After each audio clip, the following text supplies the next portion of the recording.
पंजाबी की क्लास में थोड़ा सब का स्वागत है। असी अज एक लेख करांगे जिसका नाम है श्री गुरु नानक देव जी।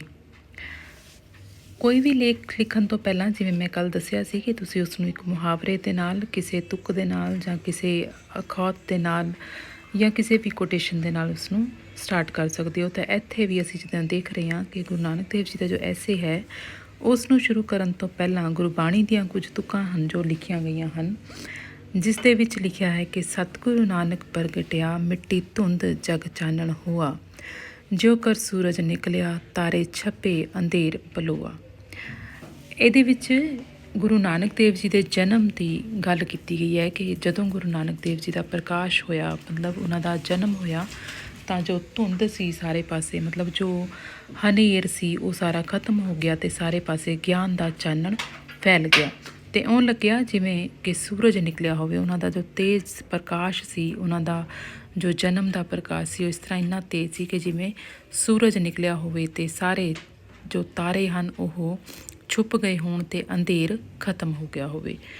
तो इस तरह कुछ कोई भी ऐसे जो शुरू करना है तो तुसी इस तरह की कोई तुक जां ऐसे दे अनुसार तुसी कुछ भी वरत सकते हो। उस तो बाद अगला जो अपना हैडिंग आता है, क्योंकि ऐसे दे विच हैडिंग लिखने बहुत जरूरी होंदे हैं, तो इस दे विच सब तो पहला जो है वो है जान पछाण।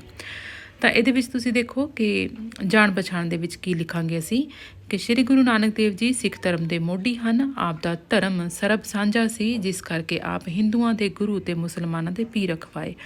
आप दे जन्म तो पहला धरती उत्ते पापां दा बोलबाला सी, जिस समय आप दा जन्म होया लोकां दे मनां विचों अज्ञानता दा अंधेरा दूर हो गया ते आप दे रूप विच ज्ञान दा सूरज चढ़ गया। मतलब कि गुरु नानक देव जी सिखां दे पहले गुरु सन। उन्होंने सरब साझा धर्म, मतलब उन्होंने किसी नूं भी कोई जात के अनुसार नहीं वंडिया, उन्होंने सब नूं इक्को ही परमात्मा दे बनाए हुए बच्चे दसिया है। जन्म ते बचपन। गुरु नानक देव जी का जन्म 15 अप्रैल 1469 ईस्वी नूं रायपोई की तलवंडी ननकाना साहिब, जो कि अजकल पाकिस्तान विच है, विखे होया। माता तृप्ता जी की कुखों पिता महता कालू के घर होया। मतलब उन्होंने माता का नाम तृप्ता देवी सी ते पिता का नाम महता कालू सी। आप जी की इक्को एक भैन बेबे नानकी सी। उस तो बाद गल करांगे आपां उन्हां दी विद्या दी। विद्या 7 साल की उम्र विच आप जी नूं पांधे कोल पढ़न लई भेजिया गया ते आपने पांधे नूं अपने उच्चे अध्यात्मक विचारां नाल प्रभावित किया। मतलब आपनूं पहला ही रब्बी ज्ञान सी, जिस करके आपने अपने पांधा हुंदा है जिहड़ा साडा टीचर, तो उन्होंने पढ़न दे लई पांधे कोल भेजिया गया, तो उन्होंने पांधे नूं ही उल्टा पढ़ा दिता। इस तो बिना आपने फारसी ते संस्कृति भी पढ़ी ते हिसाब किताब भी सीखिया।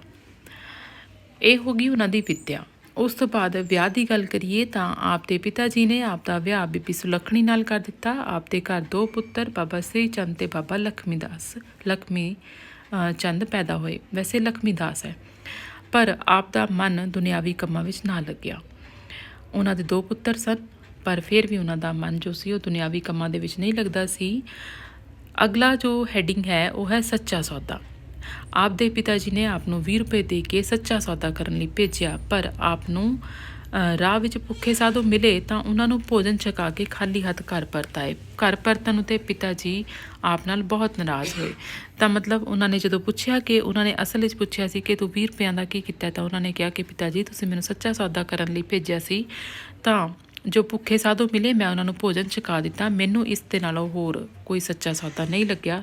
उन्होंने वो सच्चा सौदा समझ के कर दिता। अगे है मोदी खाने विच नौकरी।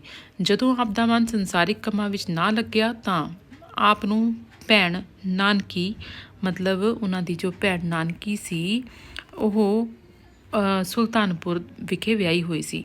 तो जदों उन्हां गुरु नानक देव जी का मन जो सी वो दुनियावी कामां दे विच नहीं लग्या, तो उन्हां दी भैन बेबे नानकी को सुल्तानपुर लोधी विखे भेज दिता गया। तो उत्थे नवाब दौलत खान दे मोदी खाने विच नौकरी की। मतलब उन्होंने सुल्तानपुर लोधी दे जो नवाब सी दौलत खां उसके मोदी खाने दे विच उन्होंने नौकरी भी की। तो आपने इत्थे रहिंदियां लोड़वंदां विच दिल खोल के अनाज वंडिया। तो इत्थे ही जो सुल्तानपुर साहिब गुरुद्वारा है उत्थे ਉਹਨਾਂ ਨੇ ਮੋਦੀਖਾਨੇ ਦੇ ਵਿੱਚ ਹੀ ਲੋਕਾਂ ਨੂੰ 13 ਤੋਲਣਾ ਸ਼ੁਰੂ ਕਰਤਾ। ਮਤਲਬ ਉਹ ਪਰਮਾਤਮਾ ਦਾ ਨਾਮ 13 ਕਰਦੇ ਕਰਦੇ ਬਸ ਲੋਕਾਂ ਨੂੰ ਤੋਲੀ ਜਾਂਦੇ ਸਨ। ਤਾਂ ਮਤਲਬ ਜੇ ਕੋਈ ਉਹਨਾਂ ਦੇ ਕੋਲ ਛੋਟਾ ਜਿਹਾ ਵੱਟਾ ਵੀ ਆਉਂਦਾ ਸੀ ਤੋਲਣ ਵਾਲਾ ਤਾਂ ਵੀ ਉਹ 13 ਕਿਲੋ ਤੋਲ ਦਿੰਦੇ ਸੀ, ਅਤੇ ਜੇ ਕੋਈ ਵੱਡਾ ਸਾਰਾ ਵੱਟਾ ਹੁੰਦਾ ਸੀ ਤਾਂ ਵੀ ਉਹ 13 ਕਿਲੋ ਤੋਲ ਦਿੰਦੇ ਸੀ।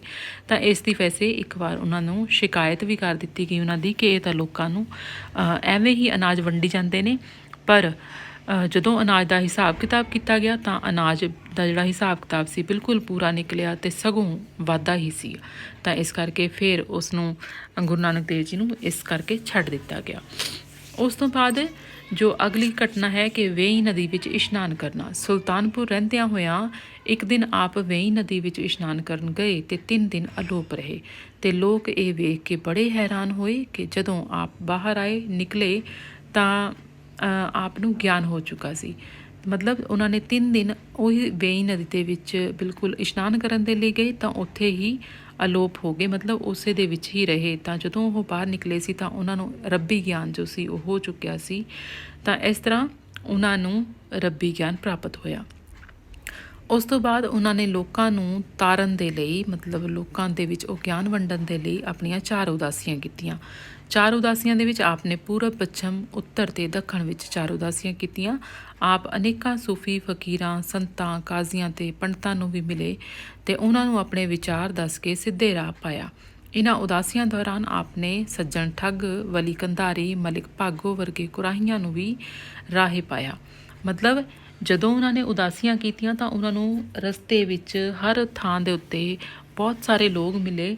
ਉਹਨਾਂ ਨੇ ਪਰਮਾਤਮਾ ਦੀਆਂ ਸਿਫਤ ਸਲਾਹਾਂ ਦੱਸ ਕੇ ਉਹਨਾਂ ਨੂੰ ਸਿੱਧੇ ਰਸਤੇ ਪਾਇਆ। ਜੋ ਲੋਕ ਵਹਿਮਾਂ ਭਰਮਾਂ ਵਿੱਚ ਫਸੇ ਹੋਏ ਸੀ, ਪਖੰਡਾਂ ਵਿੱਚ ਫਸੇ ਹੋਏ ਸੀ, ਉਹਨਾਂ ਨੂੰ ਉਸ ਪਖੰਡਾਂ ਤੋਂ, ਵਹਿਮਾਂ ਭਰਮਾਂ ਤੋਂ ਬਾਹਰ ਕੱਢਣ ਦੀ ਕੋਸ਼ਿਸ਼ ਕੀਤੀ। ਮਤਲਬ ਗੁਰੂ ਨਾਨਕ ਦੇਵ ਜੀ ਦੀਆਂ ਬਹੁਤ ਸਾਰੀਆਂ ਜੋ ਕਹਾਣੀਆਂ ਨੇ ਉਹ ਇਹਨਾਂ 4 ਉਦਾਸੀਆਂ ਦੇ ਨਾਲ ਜੁੜੀਆਂ ਹੋਈਆਂ ਨੇ। ਜਿਵੇਂ ਕਿ ਸੱਜਣ ਠੱਗ ਨੂੰ ਤਾਰਨ ਵਾਲੀ ਕਹਾਣੀ, ਵਲੀ ਕੰਧਾਰੀ ਵਾਲੀ ਮਤਲਬ ਜੋ ਪਾਣੀ ਪਿਲਾਉਣ ਵਾਲਾ ਸੀ, ਅਤੇ ਮਲਿਕ ਭਾਗੋ ਵਰਗੀ ਜਿਸ ਦੀਆਂ ਰੋਟੀਆਂ ਦੇ ਵਿੱਚੋਂ ਪਰਮਾਤਮਾ ਨੇ, ਮਤਲਬ ਗੁਰੂ ਨਾਨਕ ਦੇਵ ਜੀ ਨੇ ਦੁੱਧ ਕੱਢਿਆ ਸੀ। ਤਾਂ ਇਸ ਤਰ੍ਹਾਂ ਦੀਆਂ ਜੋ ਖੂਨ ਕੱਢਿਆ ਸੀ, ਮਤਲਬ ਉਹਨਾਂ ਦੇ ਇੱਕ ਪਾਸੇ ਮਿਹਨਤ ਦੀ ਰੋਟੀ ਉਹਨਾਂ ਦੇ ਹੱਥ 'ਚ ਸੀ ਅਤੇ ਦੂਜੇ ਪਾਸੇ ਮਲਿਕ ਭਾਗੋ ਦਾ ਬਹੁਤ ਸਾਰਾ ਪਕਵਾਨ ਸੀ ਜੋ ਹੱਥ ਵਿੱਚ ਲਿਆ। ਅਤੇ ਇੱਕ ਪਾਸੇ ਭਾਈ ਲਾਲੋ ਦੀ ਸੁੱਕੀ ਮਿੱਸੀ ਰੋਟੀ ਜਿਹਦੇ ਵਿੱਚੋਂ ਦੁੱਧ ਨਿਕਲਿਆ, ਅਤੇ ਮਲਿਕ ਭਾਗੋ ਦੀ ਜੋ ਰੋਟੀ ਸੀ ਉਸ ਦੇ ਵਿੱਚੋਂ ਖੂਨ ਨਿਕਲਿਆ। ਤਾਂ ਉਸ ਨੂੰ ਉਹਨਾਂ ਨੇ ਕਿਹਾ ਕਿ ਇਹ ਗਰੀਬਾਂ ਦਾ ਖੂਨ ਚੂਸ ਕੇ ਕਮਾਈ ਗਈ ਰੋਟੀ ਹੈ। ਇਸੇ ਤਰ੍ਹਾਂ ਅੱਗੇ ਉਹਨਾਂ ਨੇ ਉਹ ਇੱਕ ਮਹਾਨ ਕਵੀ, ਸੰਗੀਤਕਾਰ ਅਤੇ ਨਿਡਰ ਦੇਸ਼ ਭਗਤ ਦੇ ਤੌਰ ਦੇ ਉੱਤੇ ਵੀ ਸਾਹਮਣੇ ਆਏ। ਹੁਣ ਤੁਸੀਂ ਹੈਡਿੰਗ ਦੇਖੋ, ਮਹਾਨ ਕਵੀ, ਸੰਗੀਤਕਾਰ ਅਤੇ ਨਿਡਰ ਦੇਸ਼ ਭਗਤ। ਸ਼੍ਰੀ ਗੁਰੂ ਨਾਨਕ ਦੇਵ ਜੀ ਮਹਾਨ ਕਵੀ ਅਤੇ ਸੰਗੀਤਕਾਰ ਵੀ ਸਨ। ਆਪ ਨੇ 19 ਰਾਗਾਂ ਵਿੱਚ ਬਾਣੀ ਰਚੀ ਜੋ ਸ਼੍ਰੀ ਗੁਰੂ ਗ੍ਰੰਥ ਸਾਹਿਬ ਦੇ ਵਿੱਚ ਦਰਜ ਹੈ। ਮਹਾਨ ਕਵੀ ਅਤੇ ਸੰਗੀਤਕਾਰ ਹੋਣ ਦੇ ਨਾਲ ਨਾਲ ਆਪ ਨਿਡਰ ਦੇਸ਼ ਭਗਤ ਵੀ ਸਨ। 1521 ਵਿੱਚ ਆਪ ਨੇ ਬਾਬਰ ਦੇ ਭਾਰਤ ਵਿੱਚ ਲੁੱਟ ਖਸੁੱਟ ਅਤੇ ਇਸਤਰੀਆਂ ਦੀ ਬੇਪਤੀ ਵਿਰੁੱਧ ਵੀ ਆਵਾਜ਼ ਉਠਾਈ। ਜਦੋਂ ਬਾਬਰ ਨੇ ਭਾਰਤ ਦੇਸ਼ ਦੇ ਵਿੱਚ ਬਹੁਤ ਸਾਰੀ ਲੁੱਟ ਮਚਾਈ ਹੋਈ ਸੀ, ਇਸਤਰੀਆਂ ਨੂੰ ਉਹ ਬੇਇੱਜ਼ਤ ਕਰਦਾ ਸੀ, ਤਾਂ ਉਦੋਂ ਗੁਰੂ ਨਾਨਕ ਦੇਵ ਜੀ ਨੇ ਇੱਕ ਬਾਣੀ ਜੋ ਉਚਾਰਨ ਕੀਤੀ ਸੀ ਕਿ ਏਤੀ ਮਾਰ ਪਈ ਕੁਰਲਾਣਾ ਤੈਂ ਕੀ ਦਰਦ ਨਾ ਆਇਆ। ਮਤਲਬ ਪਰਮਾਤਮਾ ਨੂੰ ਉਹਨਾਂ ਨੇ ਉਲਾਂਭਾ ਦਿੱਤਾ ਸੀ ਕਿ ਸਾਰੇ ਪਾਸੇ ਜੋ ਦੁਨੀਆ ਹੈ ਉਹ ਕੁਰਲਾ ਰਹੀ ਹੈ ਦੁੱਖਾਂ ਦੇ ਨਾਲ, ਅਤੇ ਤੈਨੂੰ ਇਹ ਪਰਮਾਤਮਾ ਦਰਦ ਨਹੀਂ ਆਉਂਦਾ ਇਹਨਾਂ ਦੇ ਦੁੱਖ ਦੇਖ ਕੇ। ਤਾਂ ਇਸ ਤਰ੍ਹਾਂ ਉਹਨਾਂ ਨੇ ਪਰਮਾਤਮਾ ਨੂੰ ਵੀ ਉਲਾਂਭਾ ਦੇ ਦਿੱਤਾ ਸੀ। ਤਾਂ ਉਸ ਤੋਂ ਬਾਅਦ ਆਪਾਂ ਗੱਲ ਕਰੀਏ ਉਹਨਾਂ ਦੇ ਅੰਤਿਮ ਸਮੇਂ ਦੀ, ਤਾਂ ਆਪ ਜੀ ਨੇ ਭਾਈ ਲਹਿਣਾ ਨੂੰ ਆਪਣੀ ਗੱਦੀ ਦਾ ਵਾਰਸ ਚੁਣਿਆ ਜੋ ਬਾਅਦ ਵਿੱਚ ਸਿੱਖਾਂ ਦੇ ਦੂਜੇ ਗੁਰੂ ਅੰਗਦ ਦੇਵ ਜੀ ਅਖਵਾਏ, ਅਤੇ ਆਪ 1539 ਈਸਵੀ ਨੂੰ ਜੋਤੀ ਜੋਤ ਸਮਾ ਗਏ। ਮਤਲਬ ਉਹਨਾਂ ਨੇ ਆਪਣੇ ਅੰਤਿਮ ਸਮੇਂ ਦੇ ਵਿੱਚ ਭਾਈ ਲਹਿਣਾ ਜੀ ਨੂੰ ਆਪਣਾ ਅਗਲਾ ਵਾਰਸ ਚੁਣ ਕੇ ਅਤੇ 1539 ਦੇ ਵਿੱਚ ਆਪ ਜੋਤੀ ਜੋਤ ਸਮਾ ਗਏ ਸਨ। ਤੁਸੀਂ ਇਹ ਐਸੇ ਨੂੰ ਚੰਗੀ ਤਰ੍ਹਾਂ ਸੁਣੋ ਅਤੇ ਪੜ੍ਹੋ। ਧੰਨਵਾਦ।